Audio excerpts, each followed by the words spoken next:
بسم اللہ الرحمن الرحیم، السلام علیکم۔ لو جی بچوں، یہ اب آپ کے جو لانگ کویسچن ہے، دیکھیں لانگ کویسچن آپ کا آنا ہے 5 نمبر کا، ٹھیک ہے، اس کے علاوہ کچھ نہیں ہے۔ دوسرا ظاہر ہے کہ یہ جو چیپٹر ہیں ان میں سے شارٹ بھی بنتے ہیں، تو یہ ذرا دیکھیے گا۔ اور ایک بڑی ہی اہم بات ذرا ذہن میں رکھیے گا کہ ہم بچپن سے اسلامیات کو پڑھتے آ رہے ہیں، سنتے آ رہے ہیں، جمعے کے خطبے میں، محفلوں میں، ٹھیک ہے، اسکولوں میں، تو ہمارے ذہن کے اندر اسلامیات کے متعلق بڑی ساری چیزیں ہوتی ہیں اور 5 نمبر کا ہم نے لکھنا ہوتا ہے۔ تو یہ ایسی چیزیں ہیں کہ اگر آپ کو کوئی چیز نہیں بھی آتی نا، آپ نے دیکھا بھی نہیں ہے، لیکن پھر بھی آپ بڑے اگر سکون سے بیٹھ کے وہاں پیپر میں لکھیں گے نا تو آپ لکھ پائیں گے۔ یہ میں 100% شیورٹی سے کہتا ہوں، آپ اس کو آزما کے دیکھیے گا۔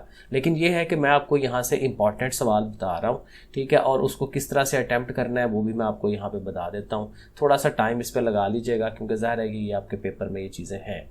اوکے، تو پہلا سوال جو ہے یہ امپورٹنٹ والا، یہ چیپٹر 5 میں ہے، قرآن و حدیث کی روشنی میں طہارت پر ایک نوٹ لکھنا ہے۔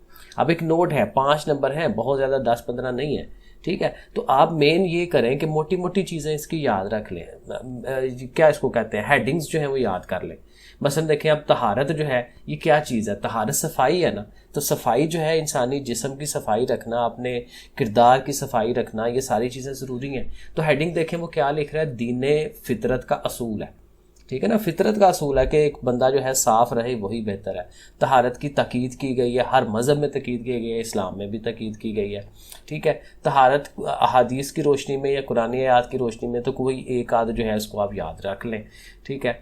اور اس میں ہیڈنگ ہے، پھر ظاہر ایک دفعہ احادیث کی روشنی میں، ایک دفعہ جو ہے آیات کی روشنی میں، وہاں سے آپ کو پوائنٹ مل جائیں گے۔ اب طہارت کس طرح سے اچیو کی جا سکتی ہے؟ وضو کر کے، غسل کر کے، طہارت کی اقسام، یہ ایک علیحدہ سوال بن سکتا ہے، لیکن یہ اسی بڑے سوال میں نہ ڈالیں اسے، ٹھیک ہے، اس کو چھوڑ دیں، یہ نہ کیجیے گا بیچ میں۔ اب یہ ایک سوال نمبر 2 اس نے بنایا ہوا ہے، وضو کا طریقہ بیان کریں۔ یہ ایسا اس طرح اگین اگر لیٹ سپوز آ بھی جاتا ہے، ٹھیک ہے، میں اس کو اہم سوال نہیں کہوں گا، لیکن یہ آ بھی جائے تو ہمیں پتہ ہے عام روٹین میں ہم ہر دفعہ وضو تو کر رہے ہوتے ہیں، وہی سارے پوائنٹس بنا کے آپ لکھ سکتے ہیں، لیکن اس کو میں اہم سوال کے اندر نہیں ڈالوں گا، گیس میں نہیں ڈالوں گا اسے۔ لیکن ہمیں یہ ضرور پتہ ہو وضو کے فرائض کیا ہیں۔ فرائض ہمیشہ یہ جو 4 فرائض ہیں نا، یہ ضرور آپ نے مائنڈ میں رکھ لینا ہے۔ یہ شارٹ میں بھی آ سکتا ہے، لانگ کے ساتھ بھی، ظاہر ہے لانگ کے ساتھ تو آپ اٹیچ کر سکتے ہو نا، جب فرائض پتہ ہو تو آپ اس کو لکھ سکتے ہیں۔ پھر اسی طرح سے اس نے غسل کا طریقہ بھی پوچھا ہوا ہے، لیکن اگین میں کہوں گا کہ یہ اہم سوال اس طرح سے نہیں ہے، لیکن یہاں سے بھی آپ نے اہم چیز اس کی یہ نکالنی ہے، غسل کے فرائض، ٹھیک ہے نا۔ فرائض جیسے وضو کے فرائض ہیں، غسل کے بھی فرائض ہیں، 3 فرائض ہیں، ان کو یاد رکھ لیں۔ کلی کرنا، ناک میں پانی ڈالنا اور سارے بدن کے اوپر پانی بہانا، ٹھیک ہے نا۔ تو یہ ضرور آپ کو یاد ہونے چاہیے، شارٹ کے لیے بھی اور لانگ کے لیے آپ اٹیچ کر سکتے ہیں پورا، پھر اس کے بعد پورا طریقہ لکھ دیں۔ اور یہ سوال علیحدہ سے آ سکتا ہے، طہارت کے فائدے کیا ہیں، صاف صفائی کے فائدے کیا ہیں؟ صاف ستھرا رہنے سے جسم توانا، صحت مند انسان ہوتا ہے، اللہ تعالیٰ کو صاف ستھرے لوگ پسند ہیں، تھکاوٹ، جسمانی سکون ملتا ہے آپ کو، تھکاوٹ نہیں ہوتی، بیماریوں سے بچ سکتے ہیں، عبادت میں پھر لطف آتا ہے، ٹھیک ہے نا، انسانی شخصیت میں نکھار پیدا ہوتا ہے۔ تو یہ موٹے موٹے پوائنٹ اس کے یاد رکھیے گا۔ یہ دوسرا چیپٹر ہے ہمارا، یہ 6 والا چیپٹر جس کو ہم کہتے ہیں صبر و شکر والا۔ اب اس میں جو موسٹ امپورٹنٹ ہے یہی والا سوال ہے پہلا، اسلامی تعلیمات میں صبر کی ترغیب کیوں دی گئی ہے، یا قرآن و حدیث کی روشنی میں صبر کی اہمیت بیان کریں۔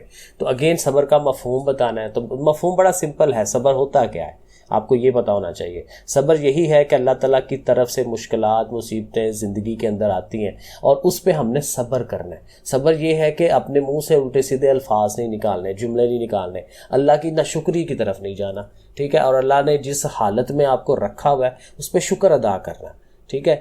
مشکلات کو صبر کے ساتھ، سکون کے ساتھ برداشت کرنا، یہ نہ ہو کہ مشکلات میں ہم اللہ کی کہی ہوئی باتوں کے اگینسٹ چلے جائیں، یہ صبر کے جو ہے مین چیز ہوتی ہے۔ تو صبر کا مفہوم کر رہے ہیں، ایمان حاصل کرنے کی یہ دلیل ہے، اجتماعی زندگی میں صبر کی اہمیت کیا ہے، یہ اگین اب ہیڈنگز یاد کر لیں، ٹھیک ہے، ہیڈنگز کو یاد کریں اور ان ہیڈنگ کے متعلق تھوڑا تھوڑا آپ لکھ دیں، ٹھیک ہے۔ اور صبر کرنے کے متعلق 1-2 آیات جو ہیں اس کا ترجمہ آپ ذہن کے اندر رکھ لیں، ٹھیک ہے نا۔ اور یہ چیز بھی جو میں نے ہائی لائٹ کی ہوئی ہے، دنیا اور آخرت کے خوف سے نجات ہمیں ملتی ہے، تو صبر سے کیا فائدہ ملتا ہے یہ آپ پوائنٹ اس کا یاد رکھ سکتے ہیں۔ اور یہ جو حضرت ایوب نے جو صبر کیا تھا، ٹھیک ہے، تو اس کا پوائنٹ جو ہے یہ شارٹ کویسچن میں بھی آ سکتا ہے، اس کو بھی کریں۔ اب یہ سوال ہے قرآن و سنت میں شکر کی اہمیت، لیکن اگین یہ اتنا میں امپورٹنٹ نہیں کہوں گا، لیکن کیا ہے کہ اگین آئیڈیا لے لیں کہ چیز ہے کیا، ہلکا پھلکا آئیڈیا شکر کرنا صبر کے ساتھ اٹیچ ہے۔ اگر آپ صبر والا سوال یاد کر رہے ہیں نا تو اسی سے آگے شکر ہوتا ہے کہ جس حالت میں اللہ نے آپ کو رکھا ہوا ہے آپ نے اس پہ شکر ادا کرنا ہے، ٹھیک ہے، اس پہ اس کی نعمتوں کو اپنے ذہن میں لانا ہے۔ اب دیکھیں نا، ہمارا جسم ہے، ہمارے پیسے ہیں، روپے پیسے ہیں، چیزیں ہمارے، اللہ تعالیٰ نے جو جو نعمت ہمیں دی ہوئی ہے نا اس کو ذہن میں لا لا کے اللہ کا شکر ادا کرتے جانا۔ اب اس پہ دیکھیں اچھا خاصا آپ نوٹ بنا سکتے ہیں۔ یہ ایک شارٹ یا لانگ شارٹ بنتا ہے کہ شکر کے طریقے کس طرح کے ہیں۔ تو یہ 3 طریقے ہیں: قولی شکر، زبان سے ادا کرنا، قلبی دل سے ادا کرنا، فعلی کام کر کے دکھانا کہ بھائی میں شکر ادا کر رہا ہوں۔ تو یہ اچھا سوال ہے۔ تو اس چیپٹر میں اتنا ہی ہے، آگے چلتے ہیں چیپٹر 10 پہ۔ دیکھیں ہم، یہ ہمارا باب ہفتم اس کو کہتے ہیں، اور اس میں اگین سب سے امپورٹنٹ خاندانی نظام کی اہمیت۔ اصل میں یہ جو پورا چیپٹر ہے نا، یہ پورا چیپٹر ہی بہت اہم ہے۔ اس کے جو سوال ہیں، اور اگین اس کے وہ سوال ہیں جو آپ عام روٹین میں آپ کو پتہ ہے، ٹھیک ہے۔ یہ دیکھیے گا خاندانی نظام کی اہمیت، تو ہم لوگ دیکھیں نا یہاں پاکستان میں خاندانوں کے حساب سے تو رہ رہے ہیں، تو خاندانی نظام کے جو فائدے ہیں وہ بس بتا دینے۔ اپنے خاندان کو مائنڈ میں لائیں اور بری چیزوں کو ایک طرف کر کے نا جو اچھی چیزیں آپ کے خاندان میں ہیں نا وہ چیزیں آپ جنرل بات کر دیں، تو دیکھیں بڑے آرام سے آپ کا 5 نمبر کا سکون سے سوال بن جاتا ہے۔ لیکن پھر بھی آپ نے دیکھنا ہے، تو آئلی زندگی وہی ہے خاندان والی، اس کی اہمیت جو ہے وہ بتانی ہے، بڑا اہم چیز ہوتی ہے، بڑا فائدہ ہوتا ہے یہ وہ، ٹھیک ہے۔ تو اس میں اور تسکین فطرت ہے، اس کے ہیڈنگز آپ اگین یاد کر لیں۔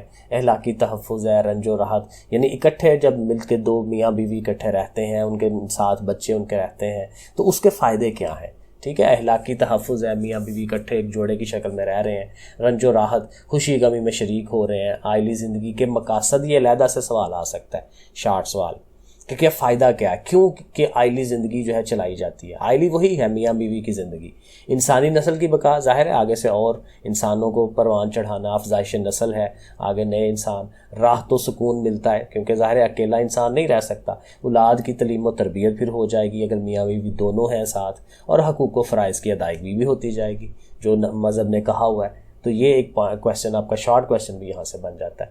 پھر اس میں یہ بڑا اہم سوال ہے، بڑی دفعہ یہ آیا ہوا ہے، زوجین کے ایک دوسرے پر کیا حقوق ہے، یعنی زوجین دونوں کو، میاں اور بیوی دونوں کے لیے یہ لفظ یوز کرتے ہیں زوجین، ٹھیک ہے۔ تو کہتے ہیں حقوق زوجین سے مراد وہ حقوق و فرائض ہیں جو شوہر اور بیوی دونوں پر ایک دوسرے کے لیے عائد ہوتے ہیں۔ شوہر نے بیوی کے لیے کیا کرنا ہے، بیوی نے شوہر کے لیے کیا کرنا ہے، ٹھیک ہے نا۔ معاشرہ ایک بنیادی اکائی کا اس کا جو ہے وہ گھر ہے، ٹھیک ہے۔ تو میاں بیوی کے تعلقات خوشحال ہوں گے تو ظاہر ہے آگے معاشرہ اچھا چلے گا، بڑی سمپل سی بات ہے۔ اب اس میں آ گیا ہے بیوی کے حقوق، اب یہ آپ نے دھیان سے ان کی ہیڈنگ سے یاد کر لینی ہے۔ حسن سلوک، ٹھیک ہے، کہ شوہر کے فرائض کیا ہیں، کیونکہ بیوی کے جو حقوق ہیں وہ شوہر کے فرائض ہیں کہ شوہر نے کیا دینا ہے بیوی کو، کون سی چیزیں دینی ہے۔ حسن سلوک ہے، اچھا سلوک کریں، بڑی سمپل سی بات ہے بھائی، ظاہر ہے دوسرے کے گھر سے آئی ہے تو آپ نے اس کے ساتھ اچھا سلوک کرنا ہے، ٹھیک ہے۔ مہر کی ادائیگی، یہ آپ روٹین ہمیں پتہ ہے کہ جب نکاح ہوتا ہے تو حق مہر جو ہے وہ ادا کیا جاتا ہے، یہ ظاہر ہے خاوند کی ذمہ داری ہوتی ہے۔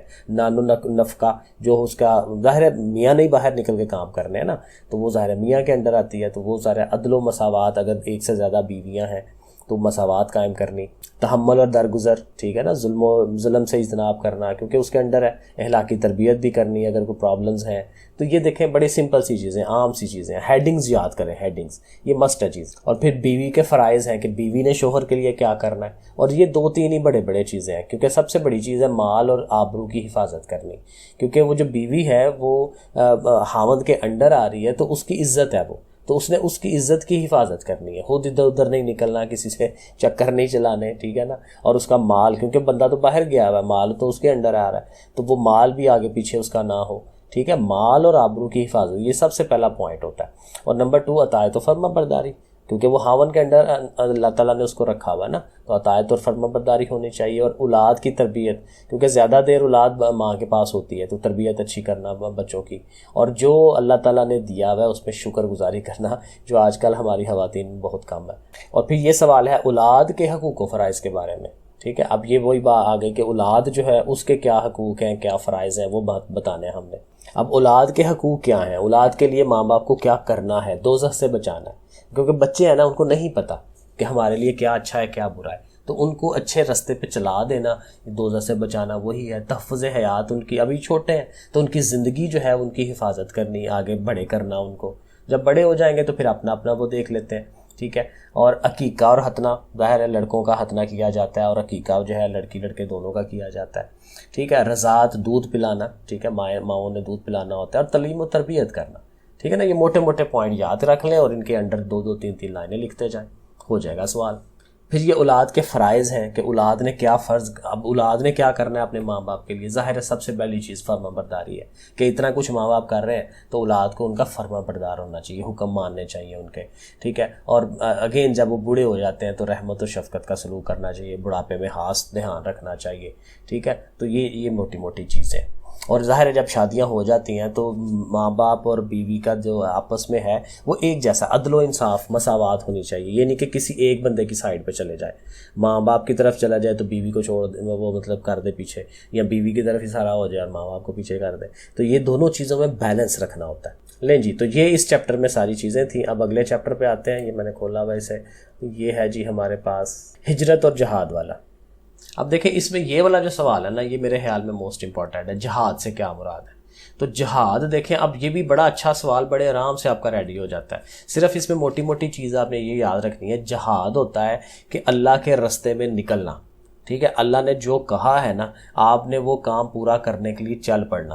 اب اس میں وہ 3 اس کی قسمیں ہیں. جہاد بالمال ہے، جہاد بالنفس ہے، مال سے جہاد کرنا، تلوار سے جہاد کرنا، اور نفس ہوتا ہے اپنے آپ سے جہاد کرنا.